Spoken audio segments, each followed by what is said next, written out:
Hello, welcome to A Warrior's Wisdom. Today, a great friend of mine, Dr. Mark Edward Cody, martial artist, just tactical genius, great friend, very knowledgeable human being. Mark. Stoney, pleasure to be here. How are you, buddy?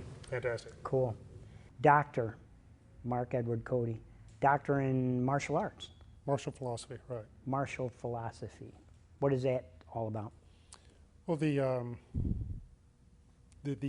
thing that I've studied most is how the martial arts relate in day-to-day life. Martial arts in the modern context is not very useful as opposed to, say, a firearm for self-defense. I can take someone with a firearm and in a few hours teach them to defend themselves against a person much larger than themselves. As you know, as a martial arts instructor, it takes much longer in teaching someone unarmed fighting techniques to be able to do this. But the philosophy that goes with the martial arts, the idea of self-reliance, of awareness, of preparedness, being aware of your surroundings, this has a lot more to do with self-defense than just being able to punch and kick. And the martial philosophy, it's not just about self-defense, it's about how we can spiritually learn from the martial arts as a metaphor in our day-to-day life. Ah, cool.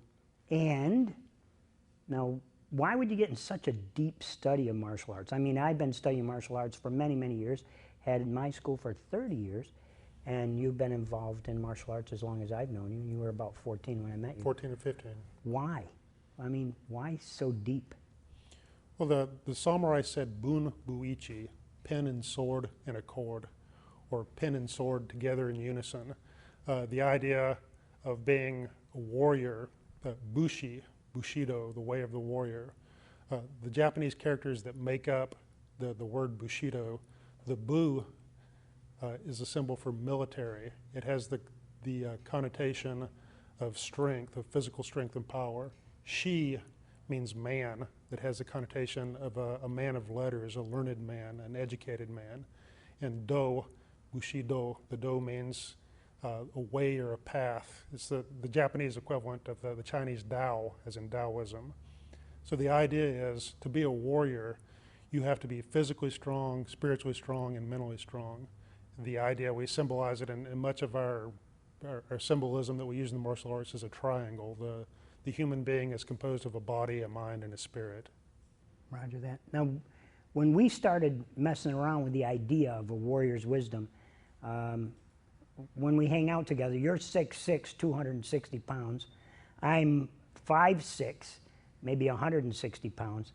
And when we labeled ourselves as the wise man and the warrior. And I always ended up being the warrior. You ended up being the wise man. Kind of throws people off.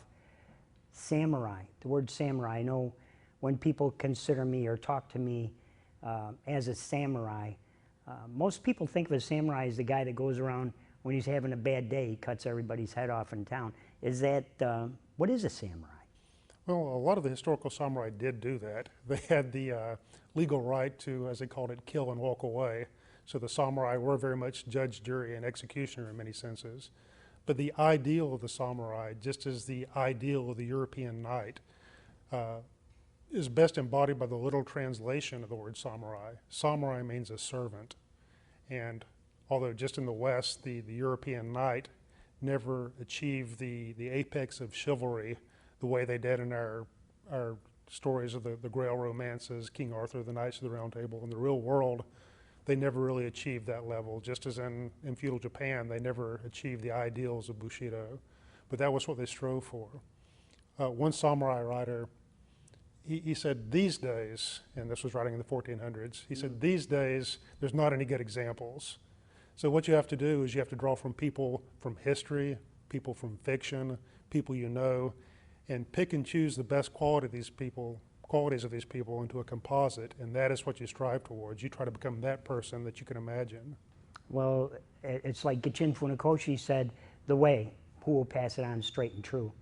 I think our job as martial artists and samurai is to lead the people, teach the people, lead by example.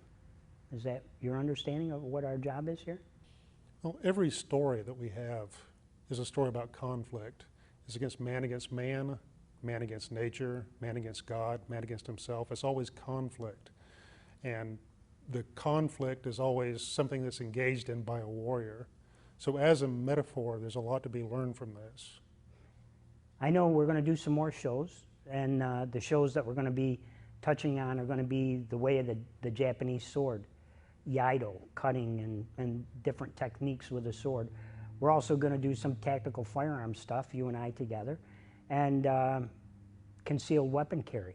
So those mindsets, the warrior, tough guy stuff, and yet you're this intellect, this guy that reads many, many books and remembers almost everything. And I mean, it's kind of cool having you here, but the power of who you are as a human being, just the size of you and who you are in appearance, yet the first man to look for the door when trouble breaks out because you're a peaceful man. Why? Well, the concept is the power of violence should bring an appreciation of peace and humility. Now, historically, that doesn't happen very often. Very often, the people with the power of violence are usually the people that use it to oppress other people. But again, the ideal, if you approach it in the right way, the idea is you become capable of violence, you become strong so that you can extend mercy. The German philosopher Friedrich Nietzsche said, I've often laughed at those who think themselves to be kind men because they have no claws. The idea being that the only way you can turn the other cheek and let it have any merit is to have an option. If you are weak, if you're incapable of defending yourself, you're just a victim. You're not turning the other cheek, you're just getting the snot beat out of you. Together, we're going to create a great space for people to learn. We're going to teach them how to survive themselves and how to lead their family or the people that rely on them to a better space. So I appreciate you very much. Thank you for being here. Thank you.